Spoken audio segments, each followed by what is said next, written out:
Welcome to the Outdoor Biz Podcast, your home for inspiring conversations with outdoor insiders. Each week, author, speaker, adventurer, and outdoor industry veteran Rick Saez talks in depth with iconic brand founders, sales and marketing pros, product designers, and industry rising stars.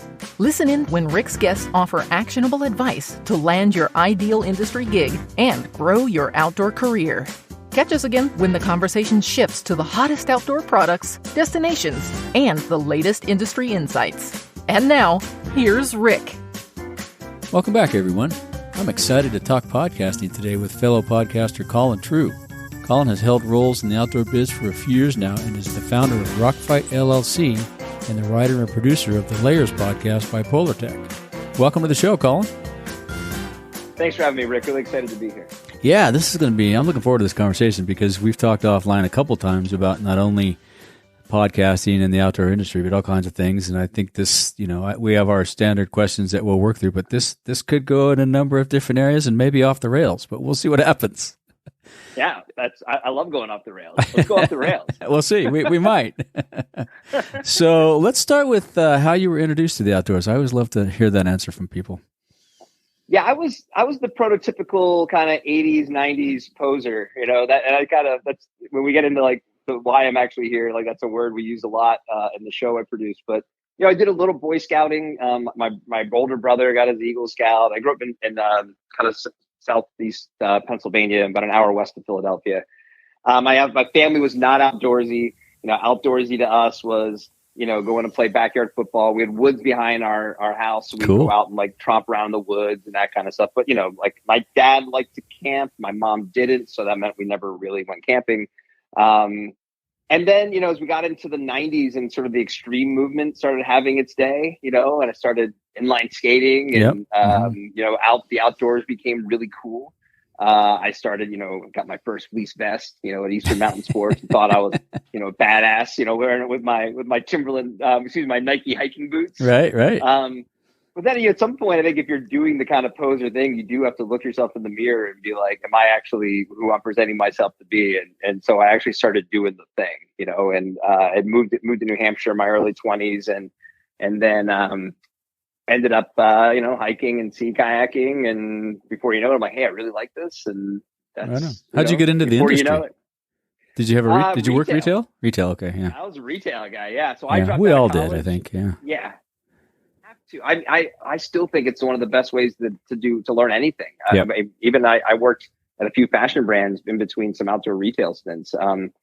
Structure, shout out to Structure. If anyone remembers Structure, I think it's Express for Men now. But yeah, I dropped out of college to pursue a career in radio, which doesn't make any sense. I should have just changed schools or something like that. But I wanted to be a DJ, and it's about 1995. Ended up working at Play It Again Sports, which then. Thought this is way more fun than trying to do another thing that sounds really hard. And so just kind of ended up sticking in retail and ended up at Eastern Mountain Sports, the same shop where I got my first fleece. And that led to my first corporate gig at Timberland in the early 2000s as a customer service manager. And yeah, like you said, the retail career sparks a lot for a lot of people, I'm sure. That's come up with a lot of people too. When we get to the end and I ask everybody about the advice, everybody says, you work retail because it sets you up for success down the road because you get, on the ground information and education from salespeople, from reps, from customers. You know what the customer is looking for. So it's like a master's degree in outdoors, I think. It's awesome. I agree. I think you're crossing over with supply chain. So you get to see what logistics are about, what manufacturing is about. If you're working for a brand that makes goods, you work with the sales team. You maybe get to dabble with the marketing and then a little bit with the product folks. But even if not, typically, like if you're in customer service and you have an interest in product, well, that means you can use internal hires are usually what a lot of people do with these companies, right? So there's a path to do just about anything coming out of customer service. Yeah, that's a good way to get in. So tell our listeners a little bit about Rock Fight. What do you do and how does it work? I was on your website the other day. The name is the name is interesting because I I wondered if it was climbing or what. So I wanted to go look, and your story about it just brought me back to my childhood and all the rock fights we got in the neighborhood. It was awesome. Well, that was it. I mean, that was kind of the inspiration. And it's a little, after 20 plus years of working in corporate America, you kind of learn that everything is a rock fight. Sometimes. It felt like a really good name for a company. Even though if I'm doing things mostly on my own, you still kind of get your own rock fights. But right, at the last 12 or 13 years of a 20-year career, were a lot of jobs, a lot of travel, and I burned out pretty hard. I probably would have burned out earlier if I'd been working in a different industry. Always great to, if there's some level of combining what you like to do in your spare time with your work, kind of keeps the passion alive a little longer. But, at some point when you're on an executive team of a brand, it does kind of, like we were talking about before you hit record, it becomes corporate-y bullshit. I'm not sure if we can swear on this podcast. You It can. Okay. Well, and I was really lucky that I was in a position where I could take a break and kind of evaluate what I wanted to do next. And I don't blame the industry. I don't blame where I was working. It was a path I put myself on. I worked hard to get there. And 20 years is a long time to be doing anything. Yeah. And I kind of discovered, this is about 3 or 4 years ago, that in the 20 years since I left school to be a DJ, this thing called podcasting had developed, with a much lower barrier to entry than becoming a disc jockey was. Yeah, in 1995. zero. Just turn on your mic and start talking. Right. Yeah. And I know I'm jumping ahead from some of the things you sent me in our outline, but I started a couple pods on my own just to see if I could do it. And that was what the 2 podcasts were: Movies I Missed, which I love movies. Second to outdoorsy stuff. I really enjoy watching movies, but because I have a lot of interest in kids and everything, you missed some along the way. So I'd watch a movie I'd missed that had a good reputation or a bad reputation and kind of give my thoughts on it. And another one called 20 Minutes of Truth, which was more just a kind of a commentary on whatever I felt like talking about in interviews with friends or interesting people. But it was a task of like, can I hit upload once a week? Gotcha. To kind of record, edit, learn that, learn the value of editing, learn the value of multiple takes, those things. And it really kind of sparked, it scratched the itch and was creative and different and new. And so I decided to start a little company around it. So it still pretty much just supports me. I'm not currently taking on clients for all. Okay. People, so just for your podcast. This is just me right now. Gotcha. But you only produce, so we'll talk about the Layers podcast here in a minute, but is that the only show that you produce under Rock Fight right now? Right now, yeah. Okay. Yeah, I thought you still had the other 20 Minutes of Truth and Movies I Missed. I pulled them down when Layers launched because I used a lot of unlicensed movie clips. Oh. And I think it's okay the way I was doing it, but I didn't really feel like, and it's just, and also it was, we'll kind of describe it as if that was my undergrad work. Mm-hmm. I'm sure you go back and listen to episode 1 of your podcast. I'm sure you'll know, right? It's kind of, it's a little rough. Oh yeah. So I just felt like, hey, here's an opportunity. Let's just start fresh. And, so I still have all of them, and I've thought about I kind of releasing some of the better ones just on a separate feed just to put them out there, but I'm not sure if I'm going to do that or not. But you could redo both of those shows and relaunch them. That way you could maybe delete or figure out how you can get away with that unlicensed stuff. But yeah, I think they're both viable. And these days, as well as I do, you go search for podcasts, they're on anything. And there's a lot of there's a lot of garbage out there, but there's a lot of really great, well-produced, interesting shows. It's amazing. The interesting thing about podcasts, right? There is a lot of garbage because anybody can do it. And I don't want to discourage anybody for trying or be, shit on anybody who's doing it. Good for you. It's like anything though. You look at a lot of photography. People put photography sites up there and go, "Guy, you need to do a little more Lightroom on that one. Learn Photoshop. Come on, man." That's right. That's just the nature of learning anything. 2-hour podcast where they clearly just press record and then press upload. It's like you got to listen to it 5 or 6 times and be brutal with those cuts. Got to have a plan. Totally. And I think, I really liked a lot of the pods that I produced. I think I probably will at some point. And I probably will bring them back too, because Layers is looking like it's going to be, we're taking a very slow process with it and just really want to invest a lot in Layers episodes. So kind of in between, I was getting a little itchy the other day, actually. I'm like, I kind of want to record something, Oh, right. Yeah. So right, maybe I'll bring them back. But yeah, that'd be cool. Yeah. So you produce and host the Layers podcast presented by Polartec. Tell us about that. Well, one of the best parts, and I know at the end we're going to talk a little bit about how to get in the industry, but one great thing once you've had some time in the outdoor industry is you tend to make a lot of contacts, and the contacts you make are not just business only. They're people that you tend to value in your life. And I think that's one of the better parts of the outdoor industry, are the kind of the long lasting relationships you make. And even though I hadn't been at Polartec for some time, I still had a lot of great contacts there. And as I was forming Rock Fight, we actually I was in some conversations with them around doing some video projects, actually. This is pre-pandemic, just kind of chatting with some folks I knew over there, let them know what I was doing. And I think they were kind of wanted as almost like as a consultant basis. And then when the pandemic shut everything down, I told them like, well, hey, we could still do a podcast and pretty much remotely. Didn't have to do any travel no location scouting or in-person shooting, to do a podcast. And they were open to it. And it evolved probably like most great media projects. It took a lot of twists and turns, and took probably about 18 months from the time we really started talking about doing a podcast to the time we actually released the show this past January. But it was a really fun project to dig into, and Polartec was a great partner because they were always on board with making sure that, look, they want some credit, they're paying for this thing, but they also don't need it to be an infomercial. They want people to walk away going, well, thanks for the 20-minute, commercial. That's so smart. That's exactly how to do it. Yeah.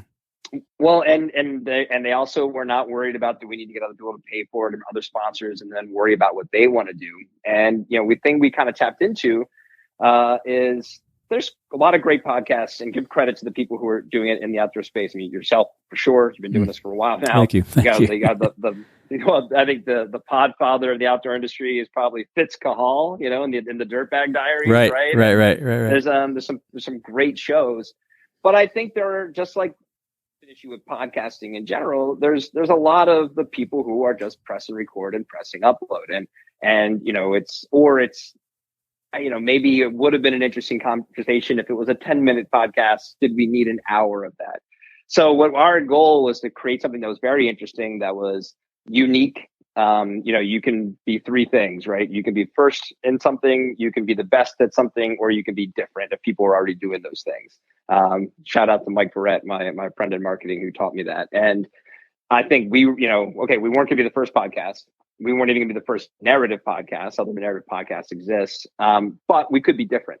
And what stories could we tell that kind of fit in the DNA of Polartec and fabric and the things that they make, but also, things maybe you don't really know about, the untold sort of stories, and so the first season was the rise of dressing down, which is kind of, how did sportswear become our daily driver? And that was happening well before the pandemic hit.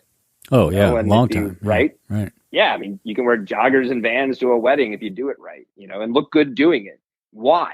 And you kind of start peeling back the layers. Not to put find a point on it, but it's that's a result of a lot of these fabric technologies and these brands who are adopting these fabric technologies. Well, how did that all happen? Because as of '89 was when things really started to get going. That's not that long ago, to a point where you and I go walking through our house right now, how many fleece items would we find, right? Well, that fabric didn't exist 40 years ago, right? That's kind of crazy. And, as we learn, you kind of go back to then how does the industry start, and how do these things start getting created? And it kind of created a really interesting story to tell. And so that's kind of what we want to do with Layers is really tell interesting stories, that are definitely targeted toward the outdoor industry, but that even if you're adjacent, like my wife, who is not nearly as much of an outdoors person as me, but enjoys going outside, enjoys doing these things, she still enjoyed learning about these things, listening to the show. Well, and that is so smart, because I think we've talked, when we were setting up this podcast, and we've talked a couple of times, and even before we hit the mic button, and I've talked with a bunch of other people about this, the podcasting opportunity in the outdoor space. And I think Polartec, it sounds like there's a couple of people that have, a handful of people that have nailed it. And I think the opportunity is you guys have sort of created this NPR type Polartec thing. And I think that's exactly the opportunity for every brand out there, whether you want to do one show or 5 shows. Every brand has so many stories to tell about their history, about their product, about their people. And that's the aim of my show, is just to share all these stories. I think that's what what causes the people to listen is because everybody wants to hear everybody else's story. We love to hear how so-and-so did this or so-and-so did that. And for brands, that can take a million different avenues. And I think that's where the future opportunity lays. And I think people should jump on it soon because the sky's the limit. And we've already known, after the pandemic, your voice is your superpower. So start using it. The brands, and this might be a controversial take, but I don't currently work for a brand right now, so I don't mind making it. I'm not going to be interviewed. There's been a handful of controversies talked about on the show, so don't worry about it. All right. I think the brands who deserve the credit for us having $1 billion outdoor industry, right?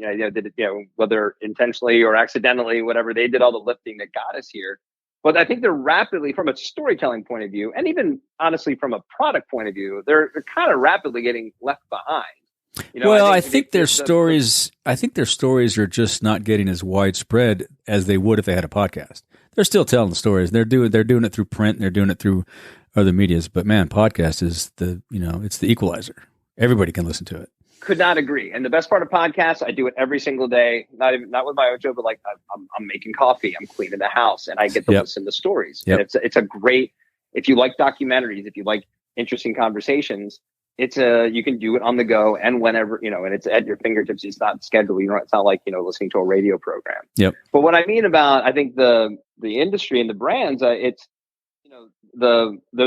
some of the best storytellers are our brands, but I also feel like the best stories being told, be it a podcast or a video on YouTube or whatever, are not being told by a lot of the brands anymore. I think there's still this sort of adherence to the kind of the hardcore nature of the sports, the kind of 1990s sort of vibe of, and I'm casting a wide net here. I know not everybody's doing it this way, but I think the best stories that are being told now are the ones that are more welcoming. How do we get more people to participate?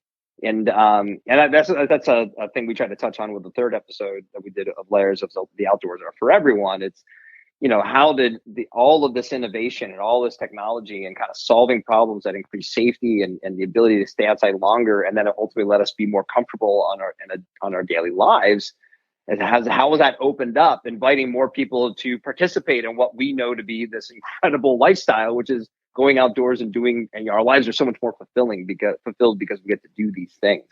And then you click on a website and you still see that they're selling a new t-shirt based off the technical attributes of that website. It's like of that garment or the fabric. And it's like, yeah, we know stuff works. Yep. It's worked for a while now. Yeah. But I agree with you though, the podcasting, and I think a lot of people just think like you can pop somebody in front of a microphone and have a podcast. I don't have to tell you, it's not that simple, right? Right. It's a lot of work that goes into doing it the right way. In order to do a good one, I mean, you have to prep your guests, you have to prep yourself, all those things. Yeah, and I think the Dirtbag Diaries is one of those shows that is the stories they tell are fantastic. And I think more people can do those kind of things. Yeah. And forgive me if I don't listen to all the podcasts out there. So if I'm missing your show, reach out to me and let me know and come on my show and talk about your show. That's another way to get the word out. So, but there's a lot of good ones out there, but yeah.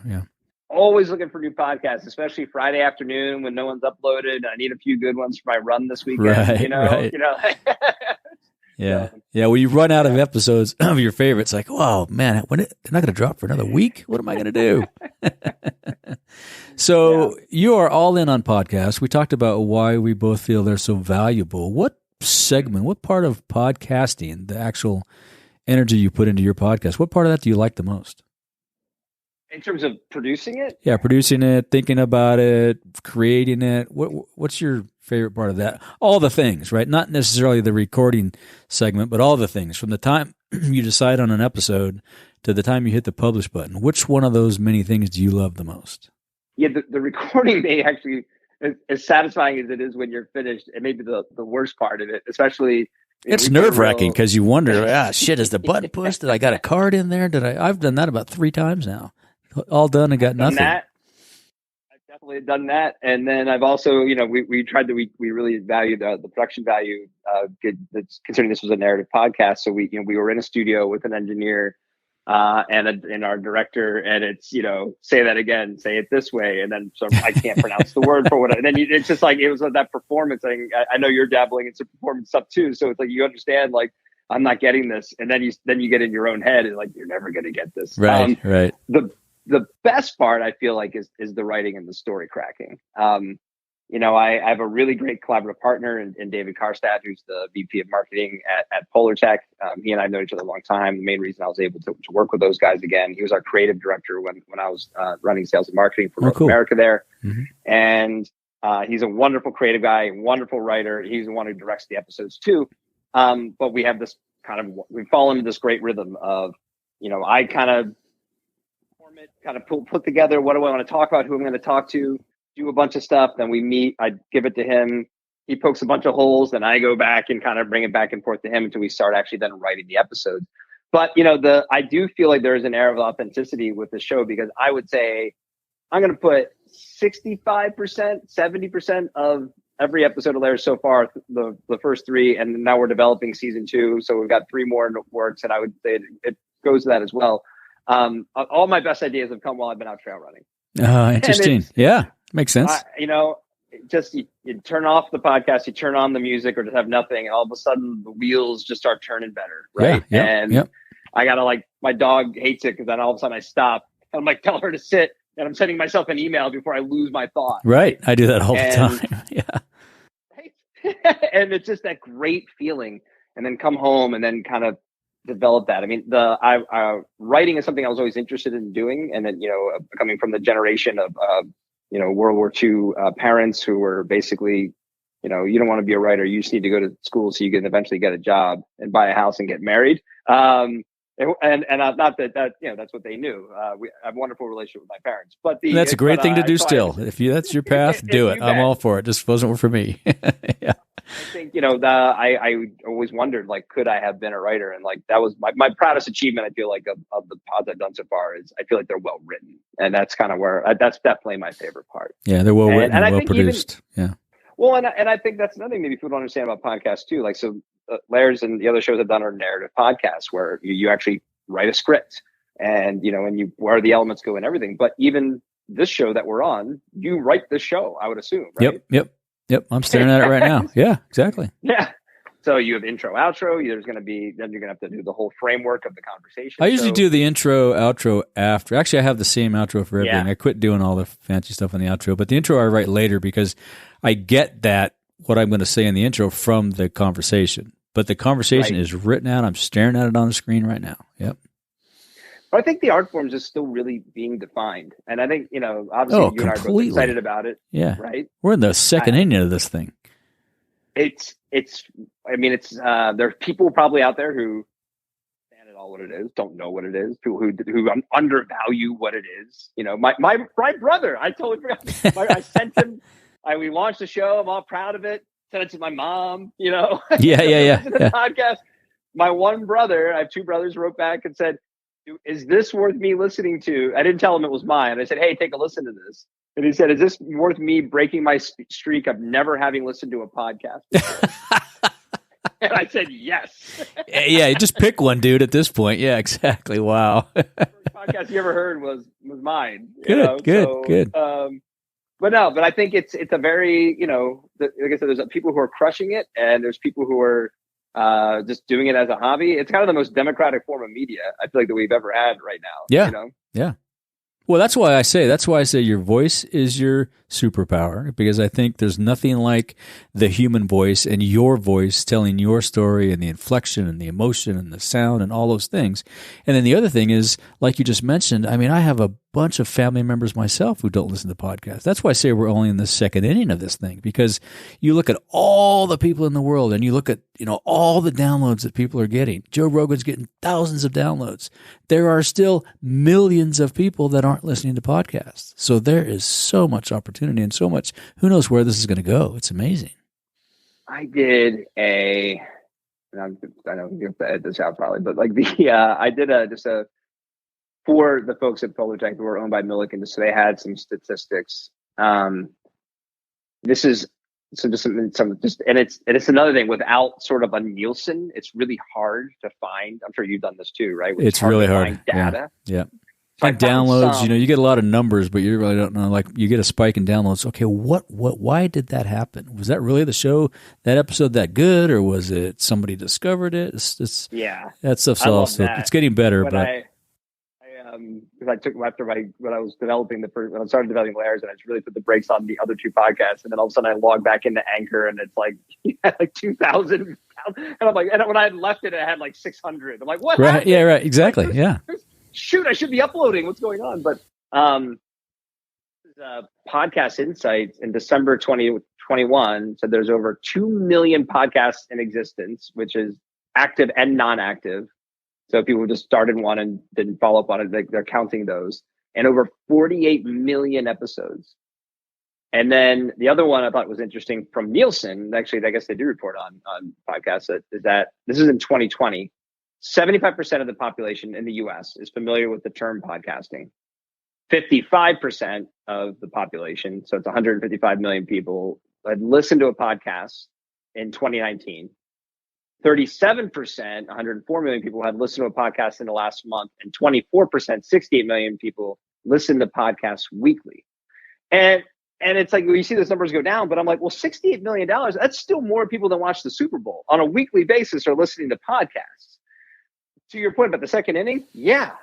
Right? I mean, it's incredible. Yeah, I had Rob Waltz from Lipson on the show back on episode 310, and Lipson's who I host my show with, and they do a podcast called The Feed, which is all about those kinds of things, the latest trends and numbers, all those things, and he's been podcasting since it started. I mean, way back in the day. He talks about the early days of podcasting, and so they're all in on that, and it's interesting to hear him talk about, the history and what the opportunity is. So I just can't, I'm with you. I'm all in, and I think it's a great equalizer too, because everybody can, there's nothing like hearing the story from the people that created the story that were there, right? No shit, right. There I was. And so-and-so's telling the story, and it's right from the horse's mouth.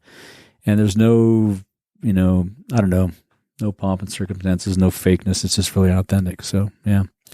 Yeah, I was one of those, I was a podcast nerd. I was like, oh, too bad this is an outdoor podcast because I want to listen to him talk about statistics.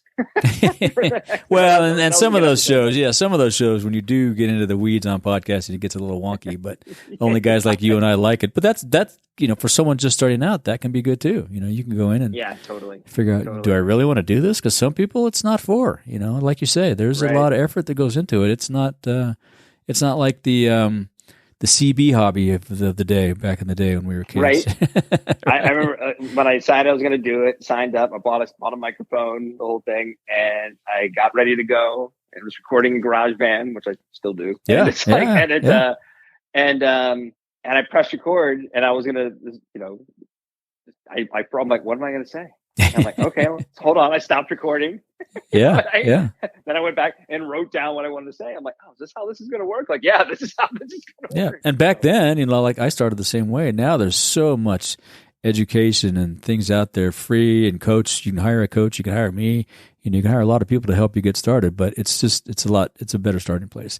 And for those of you youngsters out there, CB refers to CB radios if you're not as old as I am. So let me clarify that. My oldest brother we had an antenna sticking out the side of the house, and he had a CB, and we would go in there and we would try and prank truckers. And that was a fun activity in 1981 or whatever it was. It was in the late 70s. I was never into it, but I had one of my high school buddies, he had a big old antenna sticking out of the top of his orange Pinto wagon. It was like, whoa, okay. All right. So do you have any shows in the queues that you can talk about? Any episodes or? We have been approved for season 2. Cool. We are credit again to Polartec. They're letting, it's hard. I would like to be uploading regularly. I think they really like the format. They like what we did. So we're going to do, it looks like 3 more episodes, hopefully coming out by the end of the year. And the theme and exact episode, I don't want to tease something that ends up being completely different, because that's, if I had been this far along the last time, it would have radically different than what we actually launched the show with. But it'll definitely continue that theme of, the kind of the untold stories of the industry. What's something that is, when you mentioned that sort of NPR style, like Radio Lab, This American Life, those style podcasts definitely were influences on what we wanted to do here. And, just if you've spent time in the industry, this will pique your interest. And even if you haven't, if you're all familiar with outdoor clothing, you probably will like it too. Cool. So awesome. Yeah, but we'll be back. Layers is coming back. I look forward to listening to that. We're going to take a little break and give some love to our sponsor, Thrive Market. Think organic groceries are too expensive? So does Thrive Market. They guarantee savings on healthy groceries and home essentials delivered. How? It's easy. They work directly with the best organic brands so you get the highest quality products without the big retail markups. Shop everything from pantry essentials to sustainable meat and seafood to non-toxic cleaning supplies. And save up to 30% on your favorite products. Choose a free gift up to $24 in value when you purchase a Thrive Market membership. 1 year and 1 month memberships are available. Go to ricksays.com/Thrive Market and get your membership today. That's ricksays.com/Thrive Market. Now, back to the show. Are there any shows in your brain that you'd like to see published? Anything in your head running around that, somebody needs to do a show on this, somebody needs to do a show on that? A couple of highlights? Another like a podcast. That somebody should start. Yeah. Somebody. What am I not hearing? I really like when, and this is where Patty O'Connell had a show called Safety Third. It's the outdoors is a look. I fall into the trap sometimes if you go on YouTube or you listen to a podcast or whatever, and it's all about this sort of hardcore running event or whatever, and it's like, and sometimes, but usually if it's thin on story, then it's sold pretty quick, and it better be a short video or a short episode if it's just about the event. I mean, you still need to have a story. And so the best stories are the ones, that kind of are human interest stories. And then the outdoors plays this great role in that. So I think that there's still a lot of stories to tell because there's still a lot of people out there. Oh my God, there's unlimited stories to tell. There's being made every day. There's stuff to tell that's been done and stuff to tell that we haven't even thought of yet. I think if you listen to Lairs in the 3rd episode, we had a guy named Manny Rodriguez, aka Bodega, who is one of the Panza Boys, which is a group of heavy-set runners of color in New York City. They've had some attention because it's a kind of a definitely an empowering movement towards people who you necessarily don't think of when you think of running. And I'd love to see those guys, just chatting on a show. I think that'd be one where a little bit more of a Jesus and Mero kind of, like just free flowing. Let's just press record and let these guys go. That would be a fun one. I think the outdoor industry is short on good podcasts. Again, like Rick said, if there's one I'm missing, please send it to me too. But I think instead of just a podcast about running, that's about, running shoes and the race that's coming up. It's like, well, let's talk about, why do people run? How did their life bring them to this point? Let's talk to kids who like to run. I don't know. Yeah, it's unlimited. Yeah, it's unlimited. Yeah, it's just, bring the human element of it into it. Yeah. And that's the beauty of the outdoors and the outdoor industry. It's all got that human connection. I think that's what makes it such a strong, tight community. So yeah, and it's not anyone's fault. I get it. If your favorite thing in the world is activity and you want to do a podcast about it, then that's the default, right? It's like, hey, I want to talk about bikes. Oh, definitely. Talk about what you know. Exactly. Yeah. Absolutely. Yeah. Talk about what you know. Just know the most interesting one, then you're only speaking to your core, like the core user, right? If you want to invite more people in, find ways to, highlight other people, in their stories. Right. And you'll know right away if you get a bunch of downloads, it was a winner. If it doesn't, you go back to the drawing board. Let's shift gears a little bit. What outdoor activities do you still participate in? You get any rock fights? No rock fights lately. All right. Yeah. Historically, I've tried most of the sports, not including bungee jumping or jumping out of airplanes. I've been quite not there yet, but all the snow sports, everything, ice climb, rock climbing. But currently it's, trail running, like I mentioned earlier, that's like breathing to me. It's such a, talk to my wife. If I need to go for a run, she'll let you know. She can tell when Colin needs to go for a run. Surfing, which I started doing about when I was 39 or 40. And, especially now living in Southern California, that's been nice, to increase my opportunity to get out in the ocean. And, it's such a cliche, but it is sort of more like the more spiritual kind of fulfilling things in my life. Like just that, and not from a, even, from a higher power point of view, but just the idea that I can drive somewhere. I can't take my phone. If I just do nothing but sit on my surfboard in the water for 35 minutes and don't even catch a wave, I never come back to you never come back disappointed, and that's the beauty of surfing.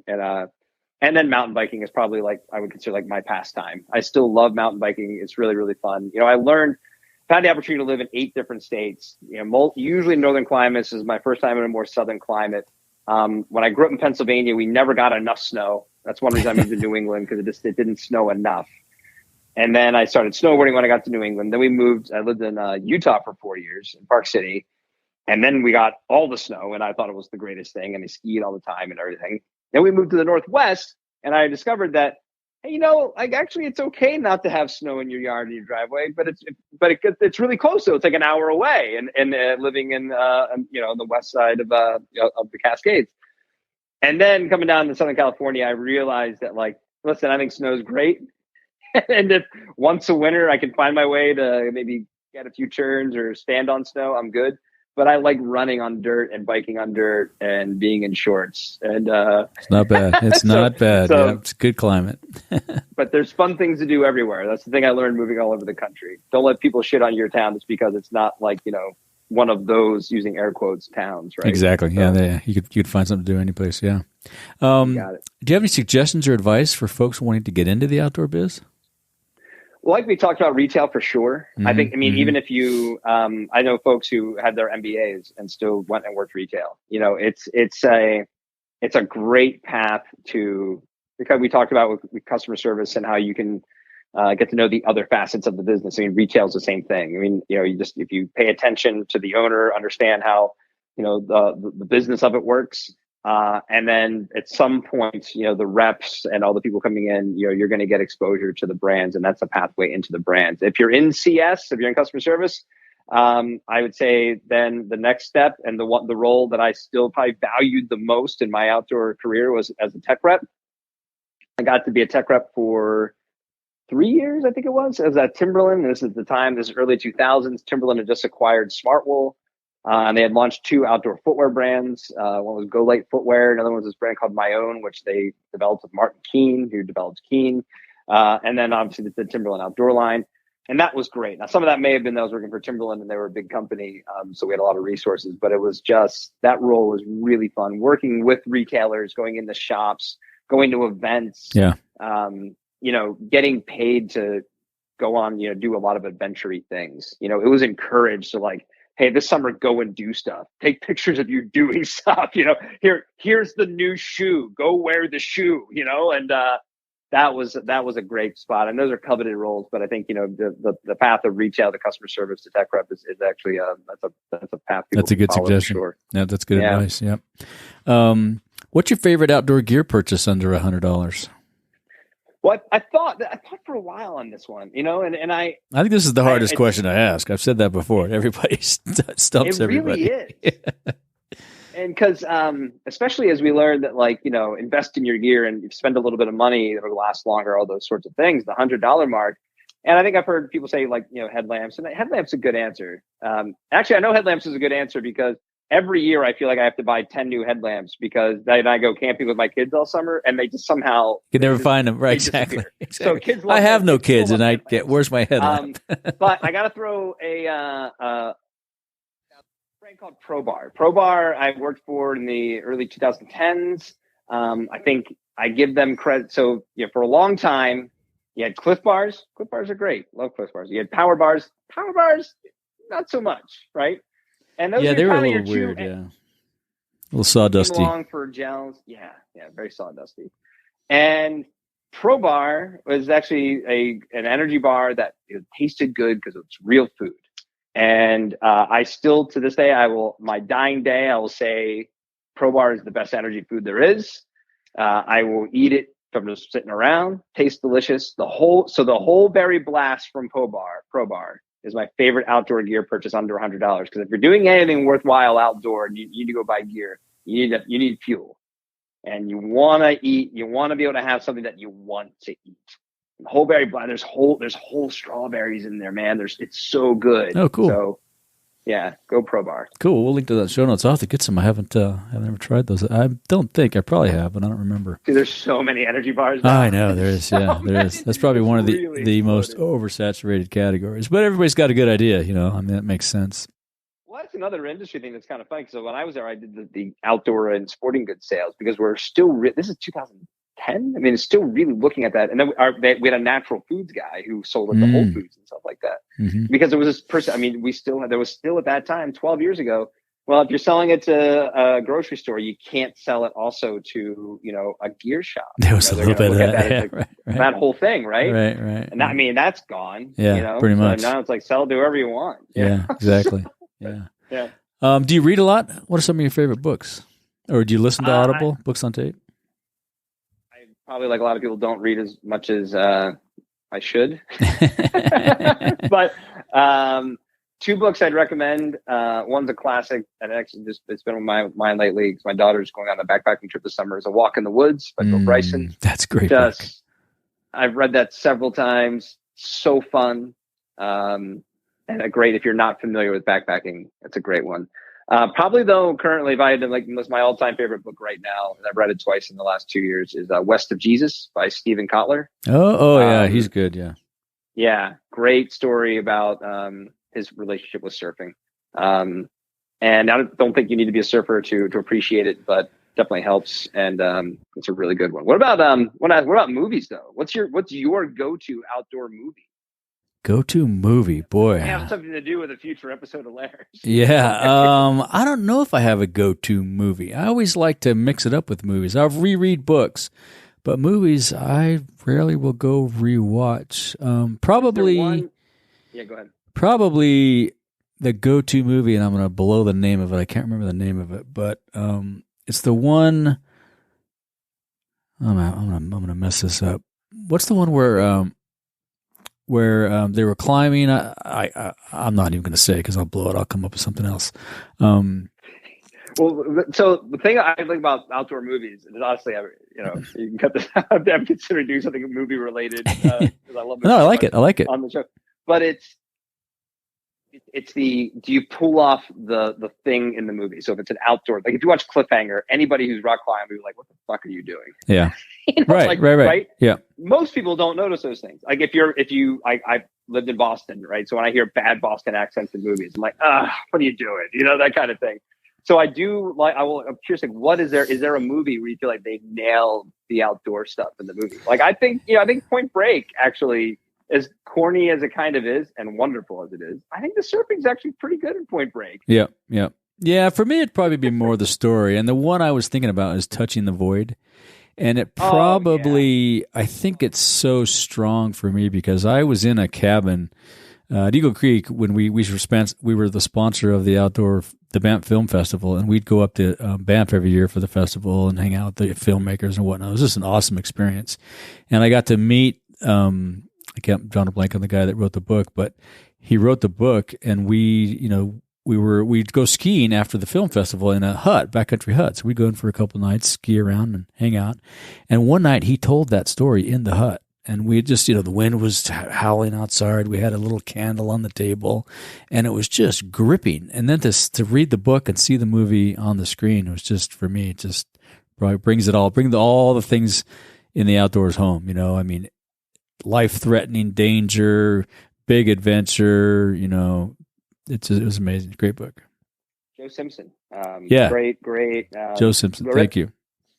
My story of that is I read that book, loved it, watching the movie, while watching it at home. And if it's a certain time of night, anything on the television will put me to sleep, no matter how invested I am into it. Right. Even if I'm so thrilled.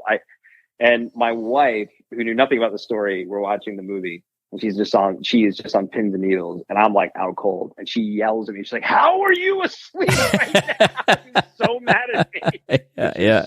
Could not believe what she was watching. But, it was amazing. That's a great one. Yeah, it's a good one. Great one. Yeah, they nailed the outdoor stuff in that one for sure. They did. Yeah, they kind of had to because that was a big adventure. Yeah, and kind of unfortunate. But anyway, is there anything you'd like to say to our listeners as we wrap up here? I'd like to say, please check out Layers presented by Polartec. It's available wherever you get your podcasts, or you can go to layers.simplecast.com. Definitely subscribe because production on season 2 has begun, like I mentioned. So more Layers coming. And you don't want to miss out when we eventually put up some new episodes. Right on. Awesome. We'll be all over that. Where can people find you if they want to follow up? Email, Twitter? Yeah, Instagram and Twitter at Rock Fight LLC. You can find me or Rock Fight on LinkedIn as well. It's Colin with 1L, 2L Collins or posers. Sorry, but I was a poser too, so that's okay. And you can head to, as you did, to rockfightllc.com and drop me an email. Don't judge the website, which cool. It's still under development. But yeah. Right on. Cool. Well, it's been great talking to you, Colin. I appreciate the time, and we'll do it again. Rick, this was super fun. Thanks for having me on. All right. Have a good one. Thank you for joining us on another episode of the Outdoor Biz Podcast. Be sure to visit our website, theoutdoorbizpodcast.com, where you'll find show notes with links to everything we talked about and more. Subscribe to the show on Apple Podcasts, Spotify, or wherever you get your podcasts so you'll never miss an episode. And while you're at it, if you found value in this show, we'd appreciate a rating on iTunes. Or spread the word and tell a friend about the show. That would really help us out too. Be sure to tune in every week. And thanks again for listening to the Outdoor Biz Podcast with Rick Saez.